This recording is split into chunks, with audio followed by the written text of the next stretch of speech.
ନାବାଳିକାକୁ ବଳପୂର୍ବକ ଉଠାଇ ନେବା ଉଦ୍ୟମ କରି ଅଭିଯୁକ୍ତ ରାବଣ ଜଟଣୀ ବରଓରାରୁ ଗିରଫ ହୋଇ କୋର୍ଟ ଚାଲାଣ। ଜଟଣୀ ଥାନା ଅଞ୍ଚଳର 10ମ ଶ୍ରେଣୀରେ ପାଠ ପଢ଼ୁଥିବା ଜଣେ ନାବାଳିକା ଗତ 13 ତାରିଖ ସନ୍ଧ୍ୟାରେ ଟ୍ୟୁସନ୍ ସାରି ସାଙ୍ଗମାନଙ୍କ ସହ ଘରକୁ ଫେରୁଥିବା ବେଳେ ଜଟଣୀ ଗୋଠବଣିଆ ନିକଟରେ ଜଟଣୀ ବରଓରା ଅଞ୍ଚଳର ଚିରଞ୍ଜୀବୀ ସ୍ୱାଇଁ ଓରଫ ରାବଣ ବଳପୂର୍ବକ ଭାବେ ନାବାଳିକାଙ୍କୁ ଉଠାଇ ନେବା ପାଇଁ ଚେଷ୍ଟା କରିଥିଲା।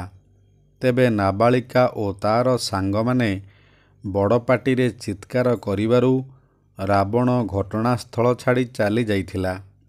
ତେବେ ନାବାଳିକାଙ୍କ ପିତାମାତା ଅଭିଯୁକ୍ତ ରାବଣ ଘରକୁ ଯାଇ ଏ ବାବଦରେ ପଚାରିବାରୁ ରାବଣ ନାବାଳିକାର ପିତାମାତାଙ୍କୁ ଗାଳି ଦେବା ସହ ନାବାଳିକା କନ୍ୟାଙ୍କୁ ପୁଣି ଜୋର ଜବରଦସ୍ତ ଉଠାଇ ନେବା ଧମକ ଦେଇଥିଲା ଏବଂ ପରିସ୍ଥିତି ଭୟଙ୍କର ହେବ ବୋଲି କହିଥିଲା। ତେବେ ଅଭିଯୁକ୍ତ ରାବଣକୁ ଜଟଣୀ ଥାନା ପୋଲିସ ଗିରଫ କରି ଆଜି ଅପରାହ୍ନ 5 ଘଣ୍ଟିକା ସମୟରେ କୋର୍ଟ ଚାଲାଣ କରିଥିବାର ସୂଚନା ମିଳିଛି।